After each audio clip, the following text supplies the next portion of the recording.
Hello friends, કેમ છો બધા? તો તમારી સાથે આજે દહીંવડાની રેસીપી લઈને આવી છું. એકદમ રૂ જેવા પોચા અને ઘરમાં જ રહેલી વસ્તુથી તમે આસાનીથી આવા સોફ્ટ એવા દહીંવડા બનાવીને તૈયાર કરી શકો છો. તો દહીંવડા બનાવવા માટે મેં 1 કપ અડદની દાળ લઈ લીધી છે અને અડધો કપ મગની દાળ લઈ લીધી છે.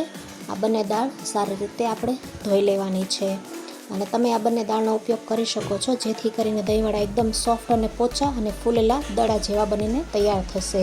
દાળ પલળી ગઈ છે. હવે મિક્સરમાં આપણે આ રીતે પીસી લેવાની છે. તમે જોઈ શકો છો આ રીતે એનું ટેક્સચર રાખવાનું છે. હવે એની અંદર આપણે થોડું મીઠું અને થોડું જીરું એડ કરી દેવાનું છે. તેલ ગરમ થઈ ગયું છે. હવે તમે જોઈ શકો છો આપણે આ રીતે અંદર વડા એડ કરી દેવાના છે. તેલની ફ્લેમ બહુ ફાસ્ટ નથી રાખવાની, આપણે ધીમો ગેસ રાખવાનો છે. તો તમે જોઈ શકો છો આપણે ફૂલેલાને દડા જેવા દહીંવડા તૈયાર થઈ રહ્યા છે. હવે એને એકદમ હળવા હાથે ઉલટ પુલટ કરતા જઈએ અને સારી રીતે એને ક્રિસ્પી એવા કરી લેવાના છે. તો આ દહીંવડા તમે જોઈ શકો છો બનીને એકદમ દડા જેવા તૈયાર થઈ ગયા છે. હવે એક તપેલીમાં થોડું પાણી લઈ લઈએ, એની અંદર થોડું મીઠું નાખી દેવાનું છે. હવે એની અંદર આપણે વડા એડ કરી દેવાના છે અને વડા થોડા પાણી ચૂસી લઈ પછી આપણે પાણી પાછું એમાંથી કાઢી લેવાનું છે. આ રીતે બહુ દબાવવાનું નથી, હળવા હાથે. હવે એક પ્લેટમાં આપણે સર્વ કરવાનું છે. તો તમે જોઈ શકો છો આ રીતે બધાય વડા મેં ગોઠવી દીધા છે.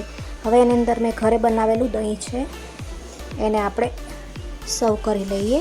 તો દહીંની અંદર થોડી ખાંડ નાખીને બનાવ્યું છે અને આ ચટણી છે ફુદીના અને કોથમરીની, એ પણ આપણે આની ઉપર ગાર્નિશ કરી લઈએ, જેથી કરીને દહીંવડાનો સ્વાદ ખૂબ જ બમણો થઈ જાય છે. અને આ રીતે મેં એક બીજી પણ ચટણી ઘરે જ બનાવેલી છે, ટમેટો કેચઅપ જેવી લાગે છે, એ પણ આપણે સર્વ કરી લઈએ. આંબલી અને ટમેટાની ચટણી આ બનાવેલી છે. હવે એની પર થોડા દાડમના દાણા એડ કરી દઈએ. તો સારી રીતે દાડમના દાણા એડ કરી દીધા છે. ઉપરથી થોડું કાશ્મીરી મરચું નાખી દઈએ. તીખું પણ નાખી શકો છો, પણ ગ્રીન ચટણીમાં મેં તીખું મરચું નાખેલું છે એટલે નથી નાખી રહી. હવે ઉપરથી થોડો ચાટ મસાલો નાખી દીધો છે. તો આ રેસીપી બનીને તૈયાર છે, તમે જોઈ શકો છો. તમને જો મારો આ વિડીયો ગમ્યો હોય તો લાઈક જરૂરથી કરી દેજો અને મારી ચેનલને હજી સુધી સબસ્ક્રાઈબ ન કરી હોય તો જરૂરથી કરી દેજો. Thank you.